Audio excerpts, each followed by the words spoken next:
So again, thanks so much for having me. My name is Jamie Kaler Blanchard, and I'm the Community Program Supervisor at Lutheran Family Services in the Refugee and Asylee Program. And I'm happy to be here to talk to you about refugees and what we do. Please ask questions as I go. I mean, I'm happy to take questions at the end as well, but you know, I think it'd be great if you could ask as they occur to you, as opposed to saving them to the end. So this presentation is geared towards volunteers. So I'm going to kind of follow it loosely, but I also have kind of some other information to add in more as like a Refugee 101 to give you more information just about refugees in general. So keep that in mind when I was hoping to use my PowerPoint presentation that had a little bit more general information, but this will do.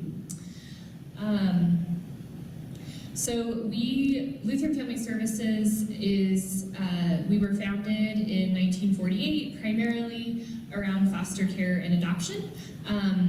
But now our biggest program is actually our refugee resettlement program, and we have offices in several states in the Rocky Mountain region, and so that's a little map of where we serve clients. So of course you can tell most of our services are here in Colorado, but we do occasionally have clients in Wyoming. We occasionally have clients in Montana, and actually Montana just started they just opened another office called the International Rescue Committee in Missoula. So we were kind of just helping refugees as they popped up, if someone moved there for a job or something like that.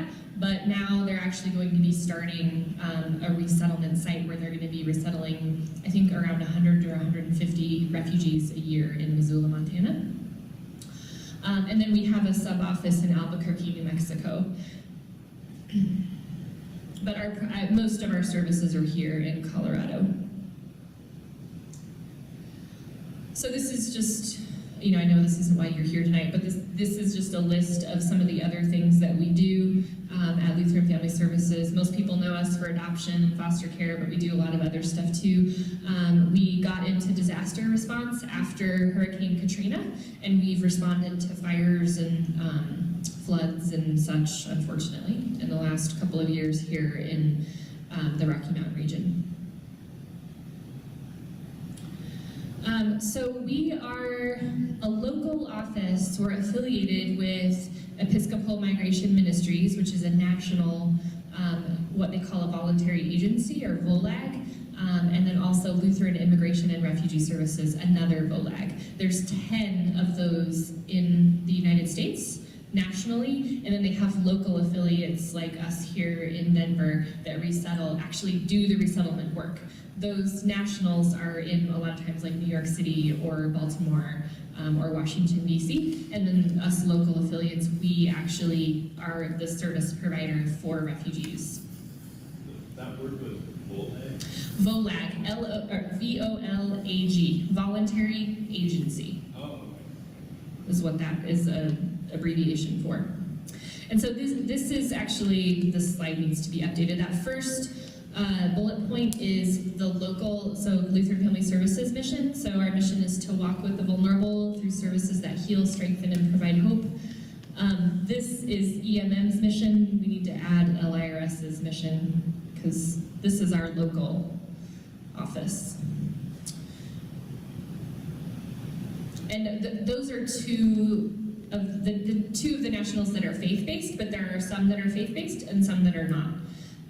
So we happen to be affiliated with two that are, but there are other ones, including International Rescue Committee, and the Ethiopian Community Development Council, that are not faith-based. So Catholic Charities is one that a lot of people know. We don't have a Catholic resettlement affiliate here in Colorado. All right.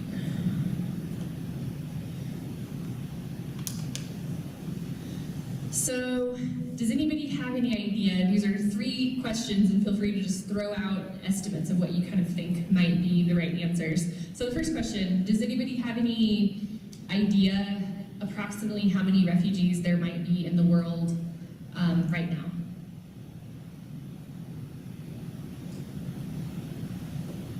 No ideas. 300 million? Okay, a little high. It is in the millions. And so it's on the next slide. Does anybody have any idea how many internally displaced people there are? So refugees are people who have actually left the boundaries of their home country. Internally displaced people are people who may have had to leave their city or their town or their village, but are still within the confines of that country. So this is going to be a lot more than the number of refugees. And then how, does anybody have any idea what the average time spent in a refugee camp is? Just hazard a guess.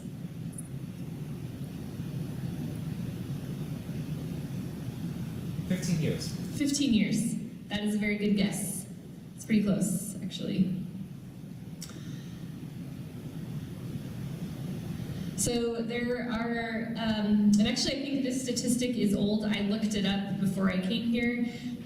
According to the UNHCR, there's actually 21.3 million refugees in the United States as of the end of 2015. So this is actually an old statistic.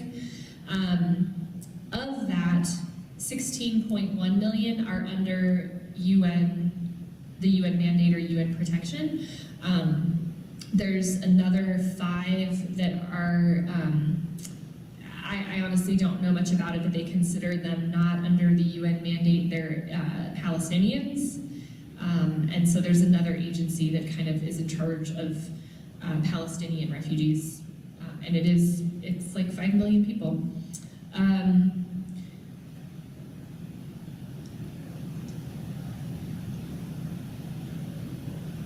And then there are, they say, and of course this is virtually impossible to totally know for sure, but they estimate there are 43 million internally displaced people in the world. So this is people who are still in their country but have had to leave their home because of war and violence.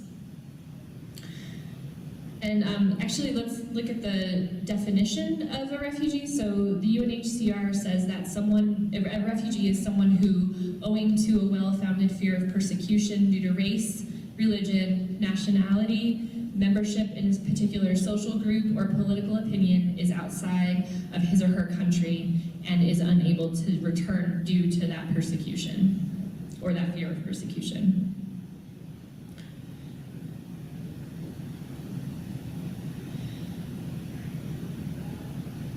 And yes, you were very close. The average number of the average number of years in a refugee camp is 17 years. We see people who have been in a camp for a couple of years. We see people who've been in camps for 25 years.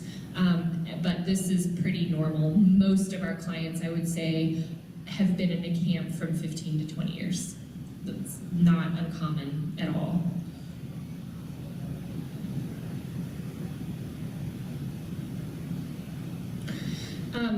So I want to pause here to just talk a little bit about the different clients that we serve, and this is not a slide in the presentation, but I just wanted to kind of talk about it because people typically have a lot of questions. So we serve refugees, and refugees are processed overseas, and we'll get a little bit more into how that happens.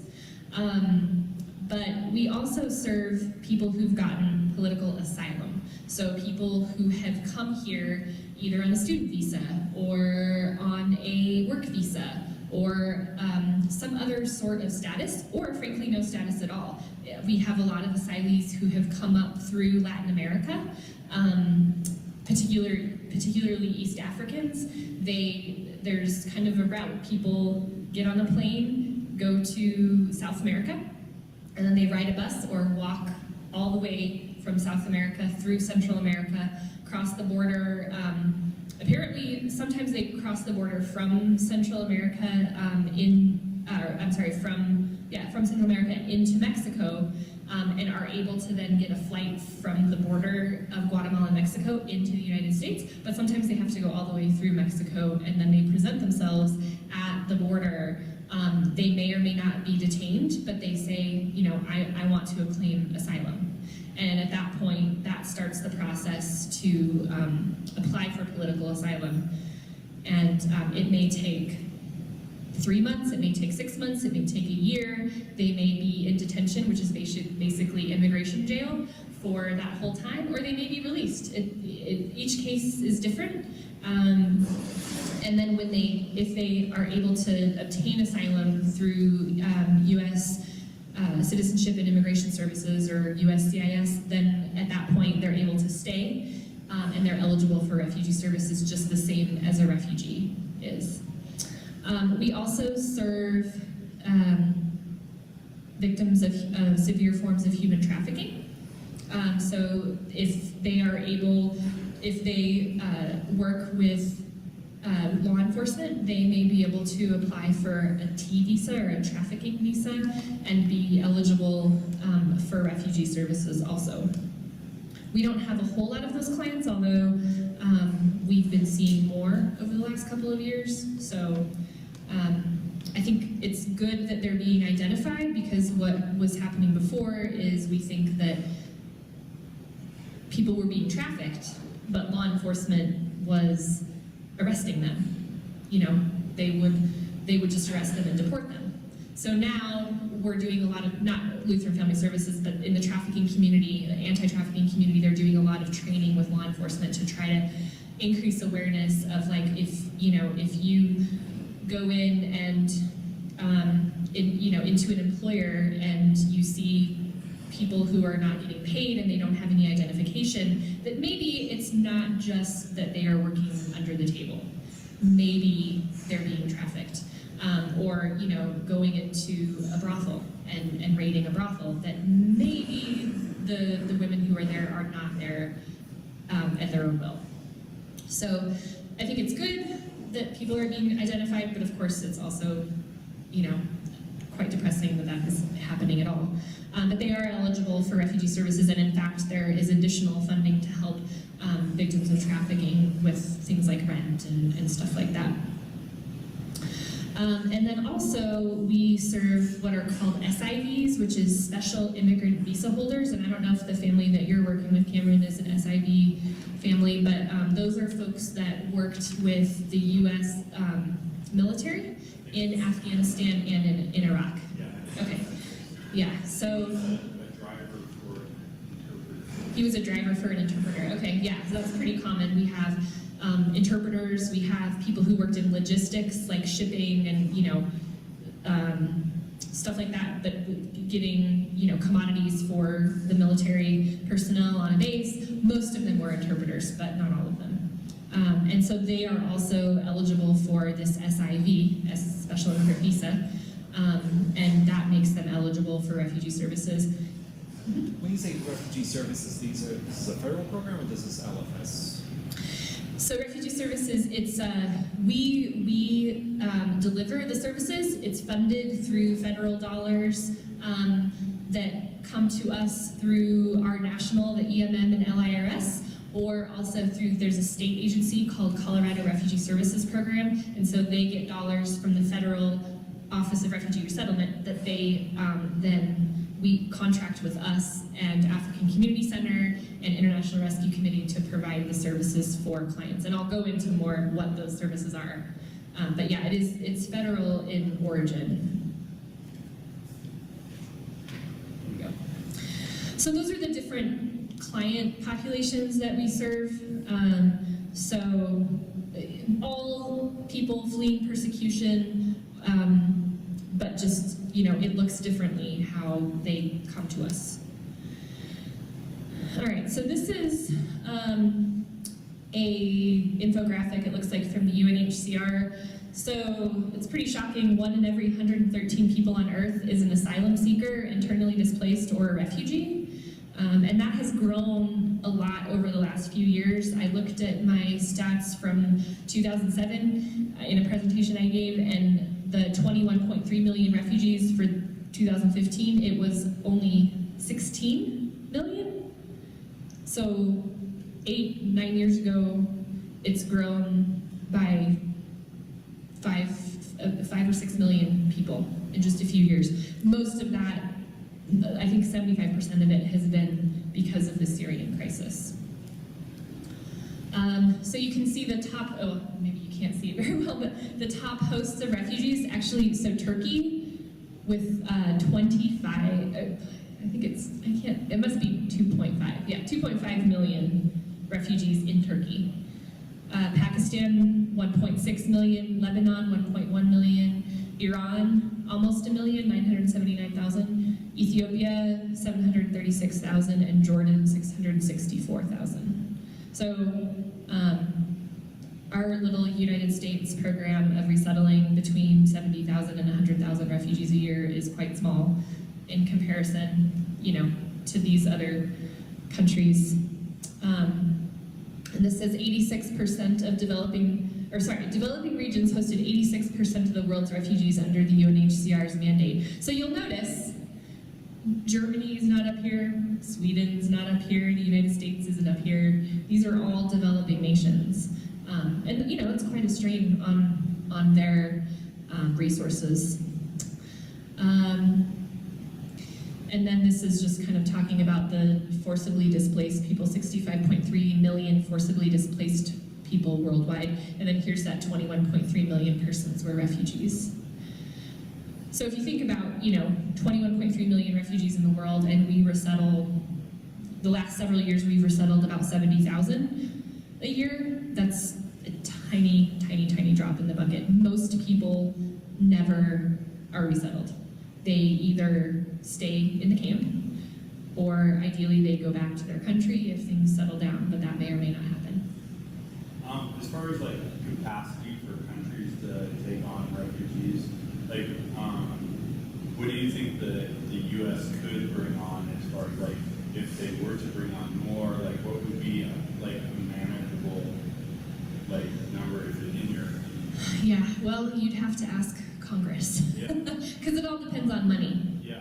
The question was about capacity and what we could afford to do. So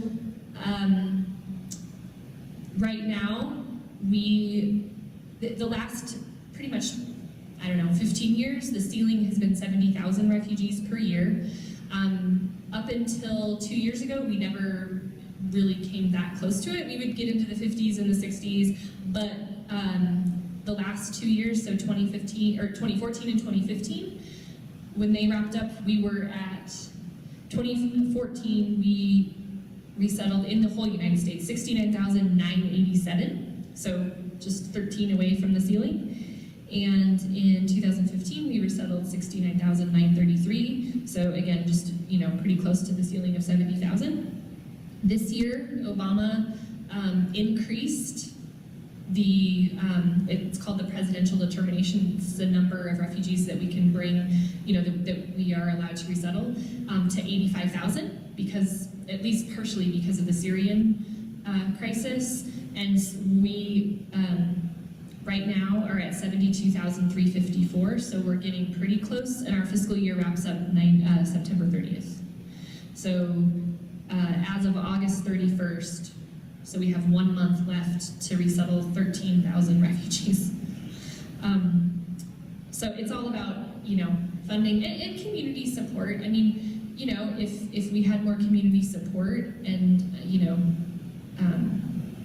and additional funding from the government, I mean, there's jobs. Housing is a challenge, for sure. But, the American Refugee Resettlement Program is very front-loaded, so we give them, there's a lot of support up front, but then it backs off pretty quickly, as I'm sure you know with your family. And so, we get people jobs really fast. They become self-sufficient generally pretty quickly, but it's just that first initial. So I don't have an answer. It just depends. Your bigger supporters, are you getting a lot of support financially from churches, or is the government kicking in for part of your funding, or how does your funding work? Most of the funding is contracts with the government. We do get support from churches and from communities, although a lot of that support is actually volunteers like yourself. So, we got a check from a Lutheran church a couple of weeks ago for $4,500, which we're going to put towards rent. We have some Lutheran pastors that are raising some money for us. We think it's going to be about $15,000. We're also going to put that towards rent, not our rent, our clients' rent. And, you know, we get donations that come in. You know, our mentor teams help support those families by, you know, donating things to them. But generally, the majority of our funding is contracts with that are government funded. Yeah. All right.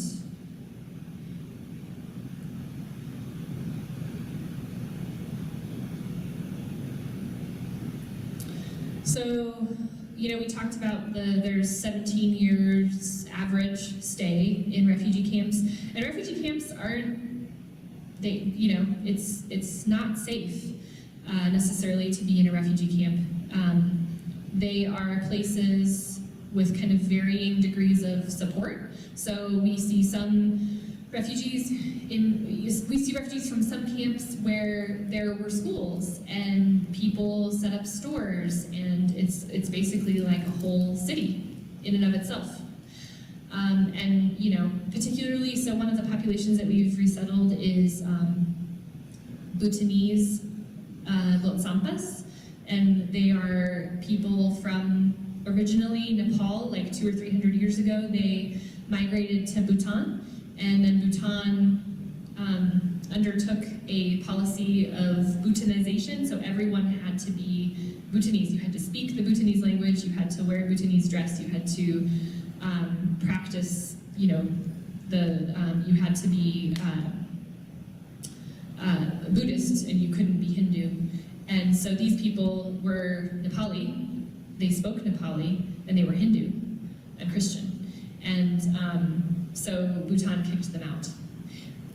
And they were living in refugee camps in Nepal. Well, for whatever reason, I don't know why, but they had a really good school system, so people were in the camps learning English, getting high school diplomas, and so they came to us, and they were generally like pretty well prepared to, you know, get a job, and whereas we have, you know, clients from other countries where maybe for whatever reason in the camp those supports weren't available, or, you know, like we're seeing with some of these Syrians, is it's much more recent, so they fled 5 years ago and they've been living in Turkey for 5 years, and they couldn't put their kids in school because they wouldn't allow that. Turkey wouldn't allow that, for example. And so, you know, they're coming to us in a much different situation. So just all that to say that the camp situation, first of all, not everyone lives in a camp. You know, a lot of the folks in Turkey, sometimes they were able to not live in a camp. But a lot of them do. So every situation is different, but the camps, if someone did live in a camp, they can be dangerous. People can't work typically, at least not formally. You might be able to like have a farm outside of your tent or your hut, but you can't like go get a job in town. You might be able to sell vegetables, or in some camps they actually it's like a booming, you know, little city. There's some huge camps in Kenya that have like 300,000 people, and they have like, people have opened up stores because the camp has been there for 20, 30 years. But they can be very dangerous. The police, a lot of times in the host country, they don't want people there. So they make life difficult, and they, you know, they beat people up, and they make it very hard for the refugees that are there. Trafficking can be a concern for sure. So yeah, just it can be challenging. It's not like once you leave and get into the camp, everything's fine. It can be quite dangerous, actually.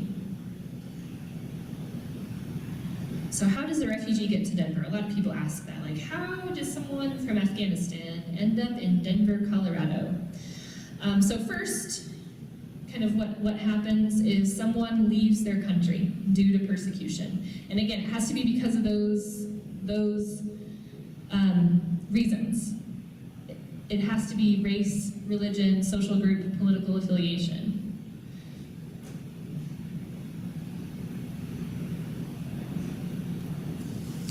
and they have to flee the boundaries of their country to be officially considered a refugee. Otherwise, they're an internally displaced person.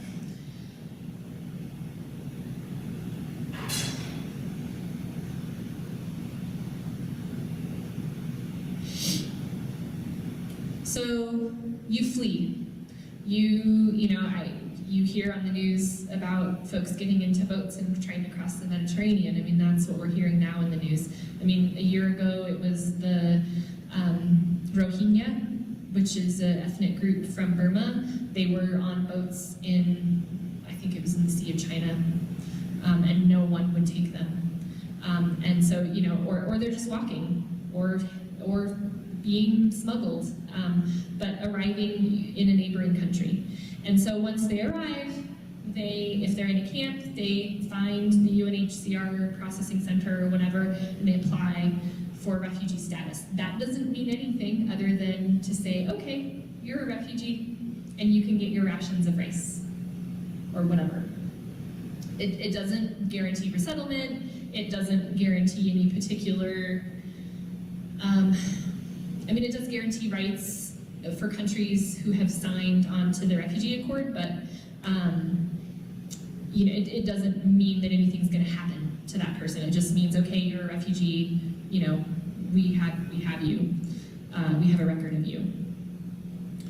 And then that can take a long time just to apply to be a refugee. So then once that happens, there are governments like our own. And I think there's somewhere around 10 countries that have formal resettlement programs where you can actually apply to be resettled. If let's say, for example, the United States says, okay, we know in Burma these groups are being persecuted because they are ethnic minorities. And we as the United States are pledging to resettle X number of Burmese ethnic minority refugees.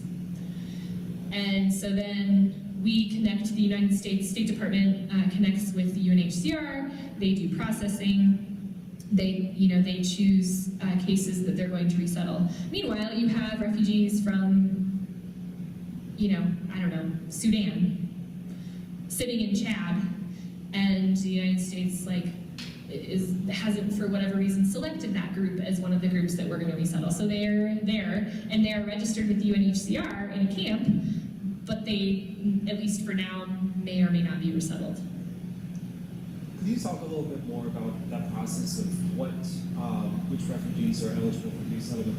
Of course, one of the problems with the European refugee crisis is that most EU countries, you actually have to show up at the border in order to qualify under the Geneva Convention. There is the resettlement program from Turkey directly, traditionally it's in France, right? But how is it that, so what is sort of the process for countries that do have this sort of remote resettlement like the United States?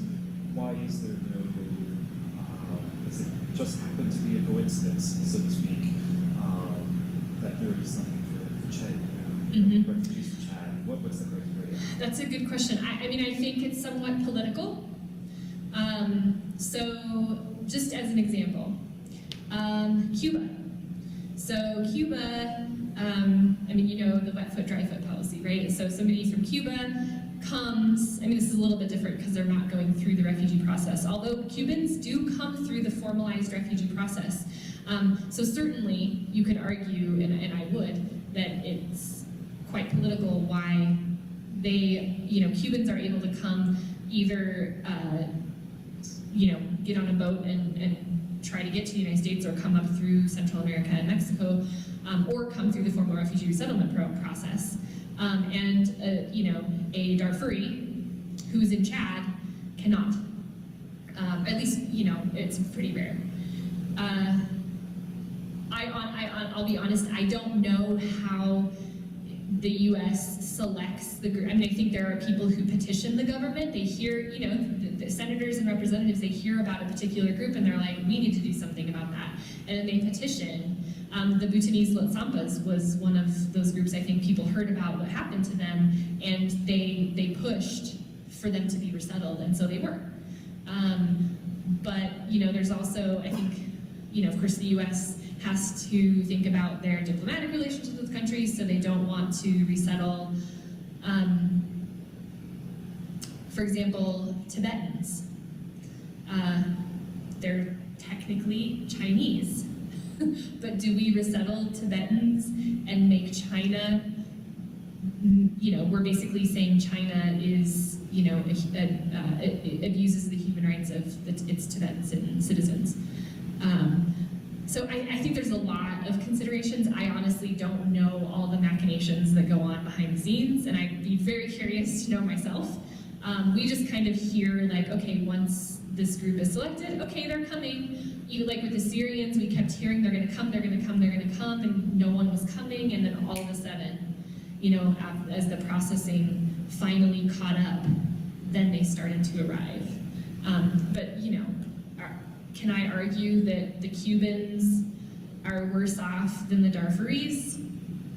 It's hard to say that.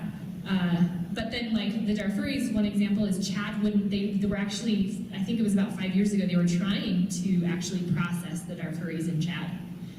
And Chad wouldn't let them in, and they wouldn't let the Darfuris leave.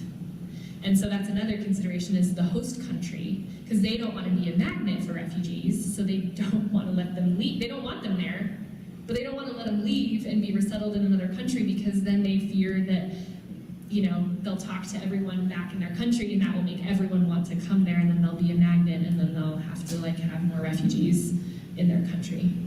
So yeah, it's quite complicated. I wish I understood more about that piece of who gets chosen. I don't know. We just kind of okay, you tell us who's coming, and that's who we resettle.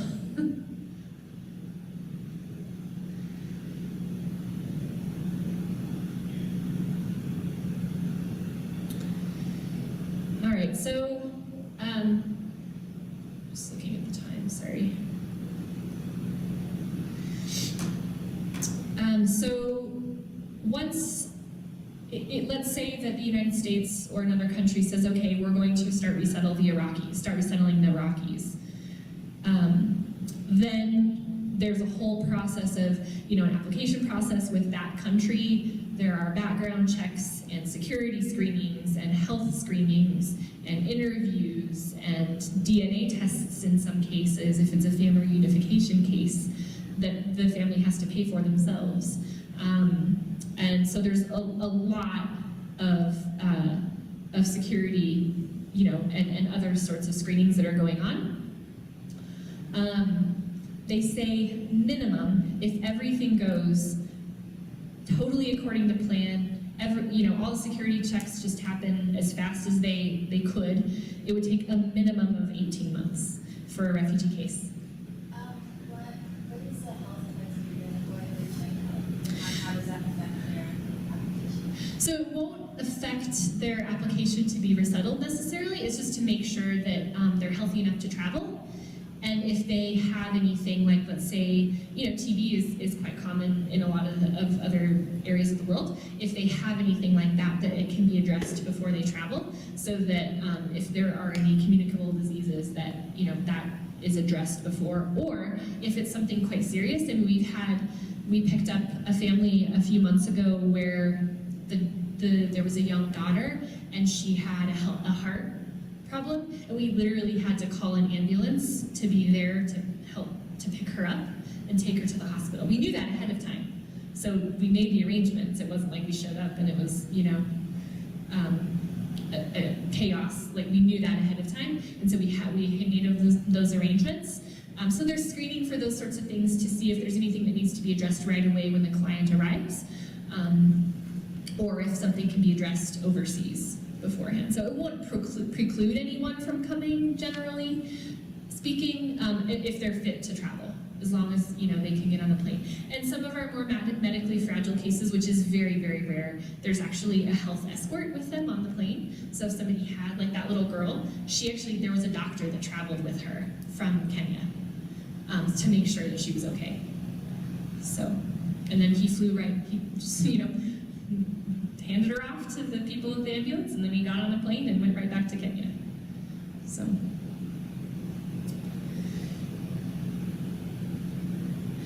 But it's interesting, you talked about Europe, like people I think sometimes have this like picture, they like see what was on Fox News of people running across the border, and oh my gosh, that's gonna happen here. And of course it's not gonna happen, because we're geographically isolated from that area of the world, and so, unless something happened in, one of our southern neighbors, I mean, that's just geographically impossible. So our system is quite different. There people are applying for asylum and kind of in limbo while that's happening, and they may get sent back. I mean, we'll see what happens with all those folks. So lots of waiting. It's kind of a theme with refugee resettlement. More waiting.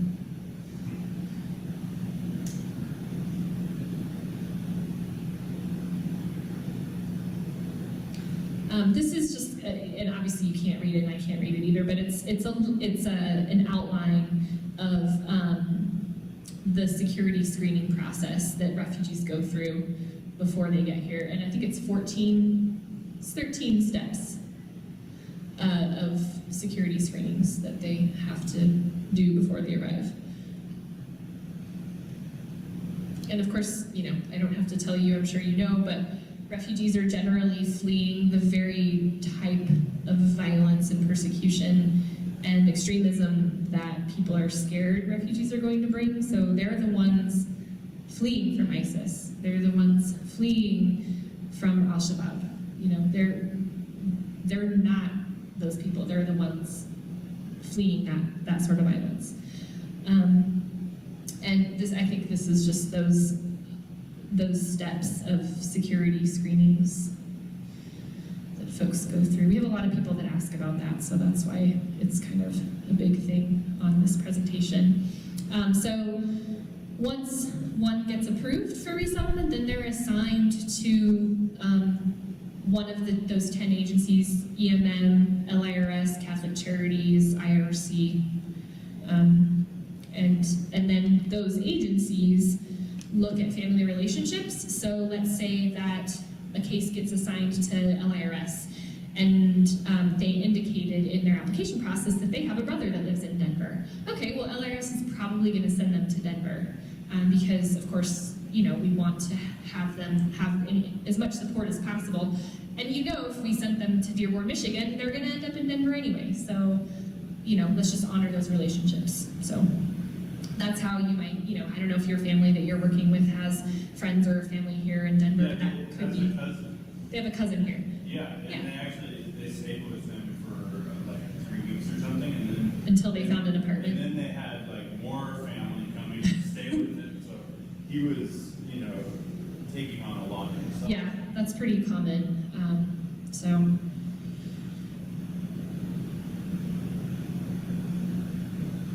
So overseas, the International Organization for Migration helps prepare their travel documents. Most refugees don't have passports. A lot of the Iraqi refugees we've been seeing, they have passports, but most of our other clients do not. And so they need something to get on the plane. So they get a letter that has their picture that says, please allow this person under the Refugee Convention to board the plane, because they don't have passports or anything. And then they're given an I-94, which is an entry document when they arrive in the United States. Actually, now we print them off from the internet. They used to be given the actual card. Then they have to do a health screening, and it has to be within a certain amount of time. I think it needs to be within like 30 or 60 days of travel, before they travel, that they are given a health screening overseas. They do cultural orientation overseas.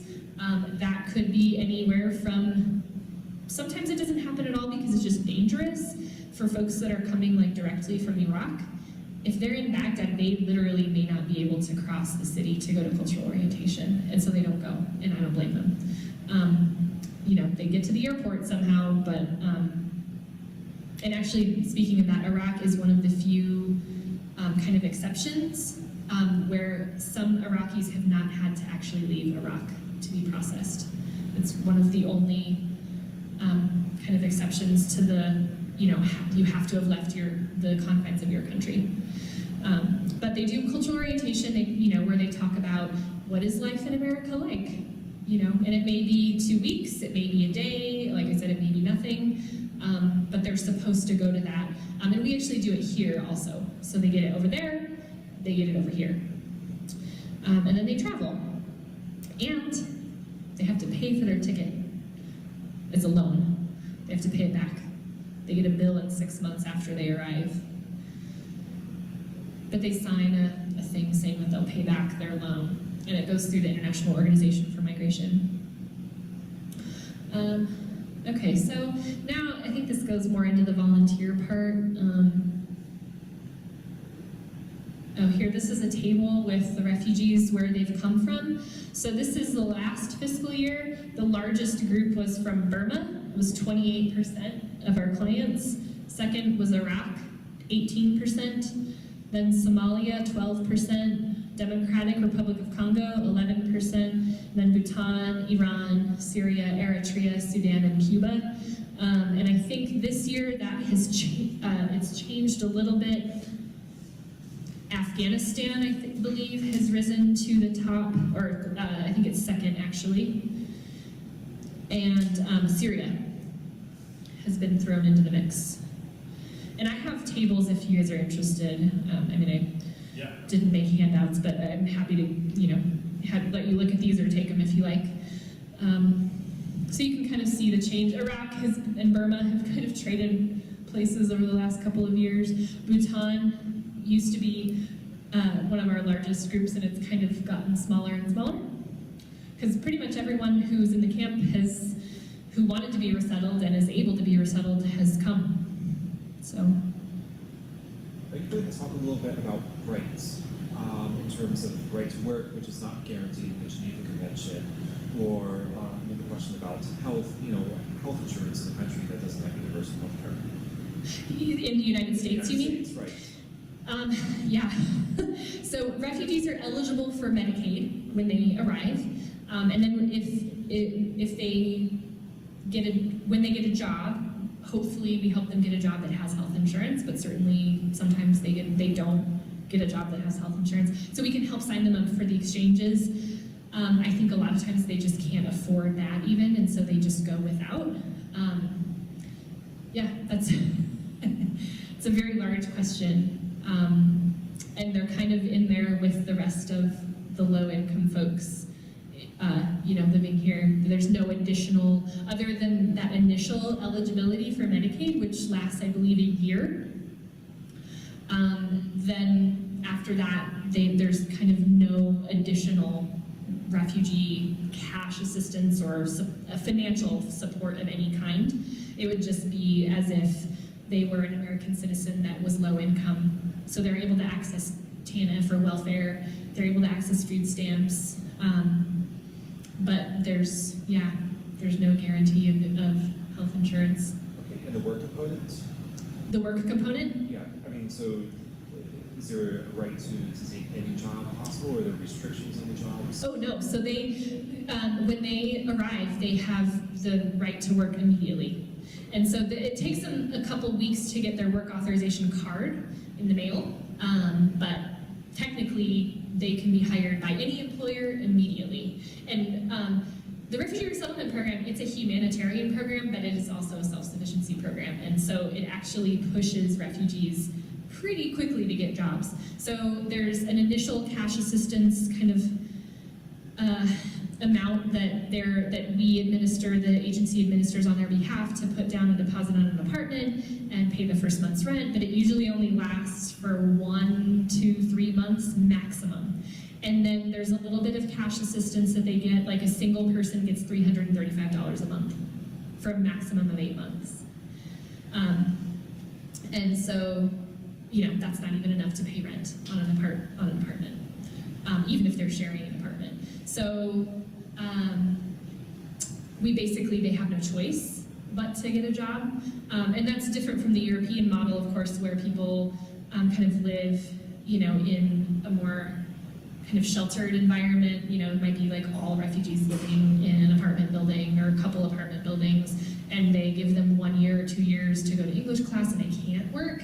Here, they're expected to work as quickly as possible. As long as, if someone's disabled, of course, or 70 or 80 years old, that's different. But if they are able-bodied and, you know, able to work, that's what needs to happen. We have a whole team of employment specialists. We have career counselors and job developers. We have a job club to help them get jobs. And then we work closely with a lot of employers actually in the community, some of whom I'm sure you frequent and support. So yeah, let's see here. What else did we, did you have any questions about, like, I think this kind of for the actual presentation is kind of, and now it goes into inventory. More about the volunteer, like, cultural mentor. Sure, yeah, so we How have, do people get involved with that, like, what are the... So we match teams of 4 to 6 volunteers with a refugee family, and we ask for a commitment of 6 months, about an average of an hour a week per person, and that can look like coming over to have tea, that can look like going to the museum, that can look like going to the park, that can look like filling out a job application. It can really be anything that kind of helps them towards self-sufficiency. And if anyone is interested, although it sounds like you guys are already doing it, so anyone is interested, you can contact our volunteer coordinator. His name is David Cornish, and his phone number is 303-225-0199. We do volunteer orientations every Wednesday evening at 6:30 at our office, except for the 4th Wednesday. So it's the 1st, 2nd, 3rd Wednesday, and if there's a 5th Wednesday, but not the 4th Wednesday. And then we have volunteers in our office also who can help, who help with filing and taking people to medical appointments and, calling clients and helping in cultural orientation. So lots of different ways to volunteer at the office, but most of our volunteers are cultural mentors and get matched with families and work closely with them. So, yeah, and a couple things. You could also mention too about like what people can do to help with like donating furniture. Yeah, we always need furniture donated. We need kitchen tables and chairs. We need dressers. We need couches or recliners for the living room. We need beds, dishes, sheets, blankets, towels, lamps, pots and pans, all that sort of thing. And we do pickups for furniture. But we don't do pickups for small items. So, and we have folks who do drives, like we have a group of ladies in Southeast Aurora who are doing, we actually set up like a registry online, and they're buying us bedding, sheets and blankets, just like a wedding registry. So I signed up for all the bedding that we want for our clients, and these ladies are gonna buy all kinds of sheets and blankets for new refugees, so it's exciting. So we don't have to purchase those items from that cash assistance that we're given to pay rent and stuff like that, set up the apartment. How about the Amazon Smile? I don't think we use that. Yeah. So just to kind of talk generally about the services that we offer, I mentioned employment. Employment is a huge focus. I mean, we are there picking up the client at the airport, so we have case managers from the communities that we serve. So, we have 2 Swahili-speaking case managers. We have 2 Arabic-speaking case managers. We have a Nepali-speaking case manager, 2 Burmese-speaking case managers, and most of them came as refugees themselves. So we don't, they're able to serve those clients. They pick them up at the airport, they drop them off at the apartment that we have to have found for them. So we need to secure housing before they arrive and furnish the apartment, which if you know anything about the housing market in Denver, you know it is a huge challenge. Try finding an apartment under $1,000 a month, let alone for someone who's not here, doesn't have a social security number, and doesn't have a job yet. So they will have those things, but they don't have them yet. So housing is huge. We help them apply for their documents, so we help them get a Colorado ID, get their social security card. They do get a limited amount of cash assistance, like I mentioned, but it's not very much. They get a medical screening here after they arrive at a clinic, and referrals if they need those things. They, like I said, attend cultural orientation. We have a youth and school program, so we go into, right now, Aurora Public Schools, and then also we have offices in Greeley, Fort Morgan, Colorado Springs, and Albuquerque, and we have school programming in those sites also to help support refugee students to learn English, because they pretty much just get thrown in with the other students. Some schools have what they call a welcome center or welcome program, that helps them with English acquisition before they get thrown into mainstream, but some don't have that, and so they just kind of get thrown in with everybody else. So we have after-school tutoring and a summer camp for our refugee kids. We talked about volunteering. So it's a requirement of refugees to attend ESL classes, and we work with Emily Griffith, where they attend English classes. As I said, employment is an expectation, and they have to repay that travel loan. They get the first bill after 6 months. So resettlement is a challenge, and in different ways for different people. Some of our clients who've lived in a refugee camp for 25 years, coming here can be a challenge because of the structure, and they were a farmer and now they have to get a job working on a production line, and they have to pay rent, and they have to go grocery shopping, and like all these things are quite different from the way that they lived their life before. But we also have clients who lived in Baghdad, and they had 2 cars, and they had a nice house, and they were engineers or doctors or lawyers, and they have to then move to an apartment in Aurora, and and take the bus, and that's quite different for them.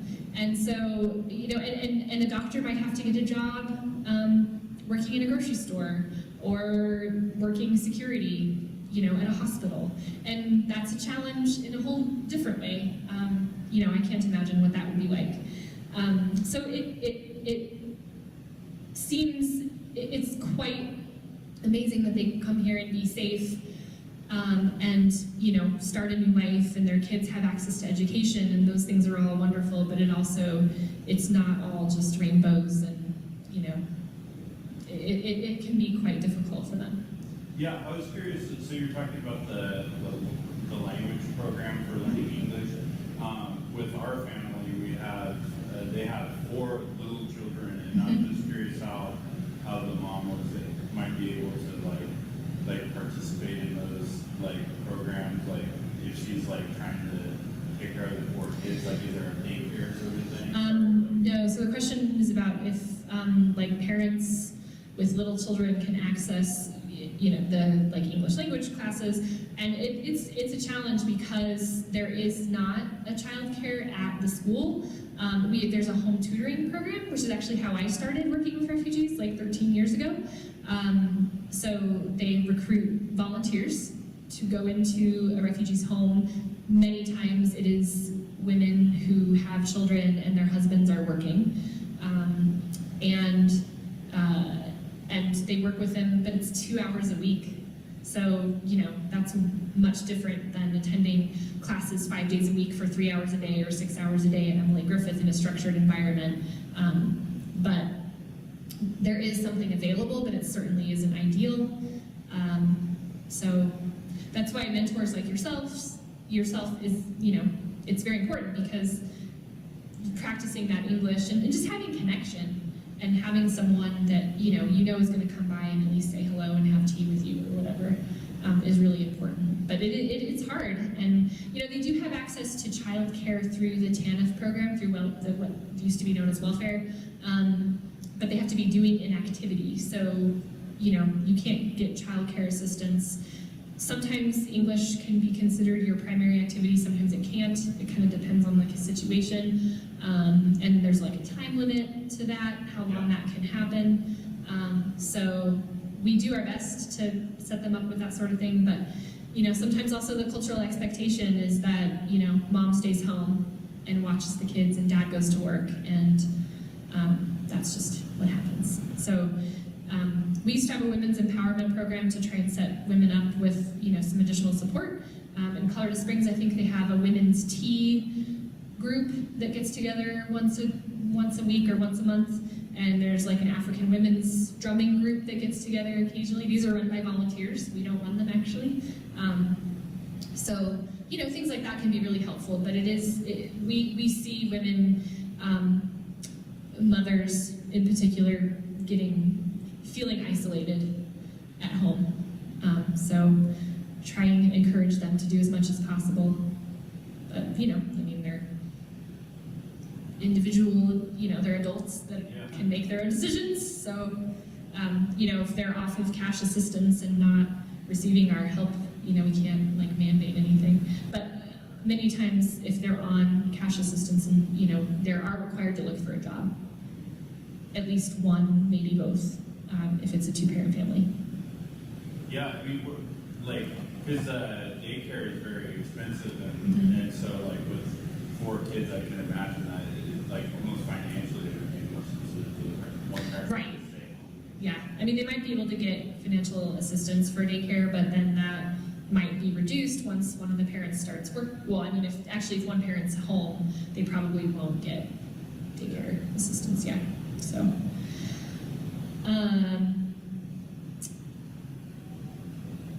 yeah, I mean, I think that's pretty much everything that I had. I mean, if you have any questions about like particular populations, or I mean, we only have a couple minutes left anyway, but any other questions or?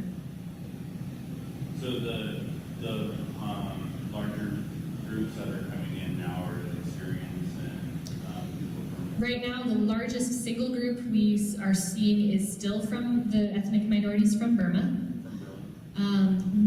We're seeing a lot of Rohingya, which is the Muslim minority, and they, I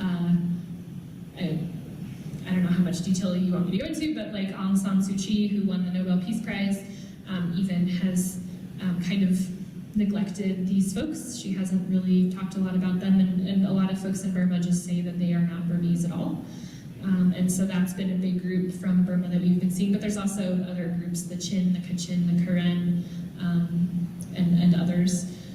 So that's the single largest country that we're seeing. And then I think after that it's Afghanistan, many of whom are interpreters for US military, and Iraq. I think those two are pretty close to the top.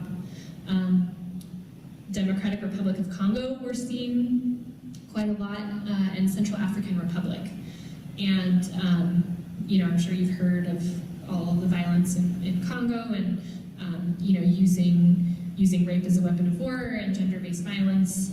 So we've had a lot of those folks, particularly there's a lot of female-headed households, and people are coming with a lot of trauma. I mean, you know, all refugees have been victims of trauma, but you know, from what we hear, a lot of the Congolese have really, it's been quite recent and pretty extreme. Let's see here. We actually have been seeing an increase in the number of Cubans not coming as refugees, but they have what's called humanitarian parole status. But because they're from Cuba, they're eligible to stay, and they're eligible for the Refugee Services Program. That may or may not continue, as you know, we've normalized relations, and so I don't know. I mean, that's why we're seeing an increase, is because people are scared that that kind of special status will be revoked, not revoked, but will, you know, it will be stopped, that it won't be continued, and that people won't be able to continue to come under that status. So we'll see. I mean, I don't know. The U.S. government hasn't said that that's going to stop, but it wouldn't surprise me if it does in the next few years. So we'll see. Would you be interested in telling us a little bit about like how you got into doing this? Sure. Yeah, if you want to hear it. So I was working for another nonprofit called Work Options for Women. It's a culinary job training program for homeless women, and I was their employment specialist. So we trained women. We had a kitchen, actually at the Denver Human Services Building on 12th and Federal, and we ran the employee cafeteria there. And the women worked in the kitchen, learned how to cook, learned knife skills, and then I helped them find jobs. And I was doing a presentation I was trying to recruit students to come to our program. And so I thought, well, refugees need jobs, so I called Lutheran Family Services and I asked if I could come to their staff meeting and do a presentation about my program, and they said yes, and so I came and I did my little presentation, and the man who is now my boss followed me out the door after my presentation and basically, I mean, he asked if I knew anyone who was looking for a job, but he basically offered me a job. So I started doing employment, and he didn't even know I had volunteered as a home ESL tutor with a refugee woman, and I had also volunteered with another refugee resettlement agency, which has since closed here in Denver, called Ecumenical Refugee Services. So I volunteered with them. So I got the job as an employment specialist, and I worked in employment for about 8 years, helping refugees find jobs. And now my position is I supervise our youth program, our cultural orientation, our volunteer program, our donations, and apartment setups and housing. So that's how I ended up here. Kind of luck, but kind of, and I have a degree in international studies, but I had no idea, I was like, Denver, what am I gonna do in Denver?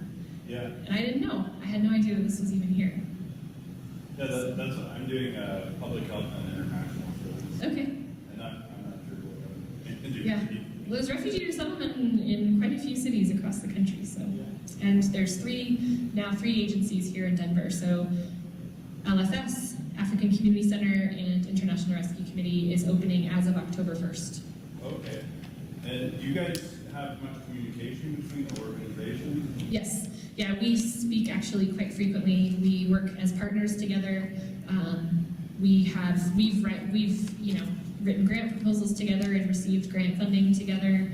ACC and us and LFS, we had a program for 3 years that we got funding for together. So yeah, we work pretty closely with other agencies. So it is 7:30. Yeah.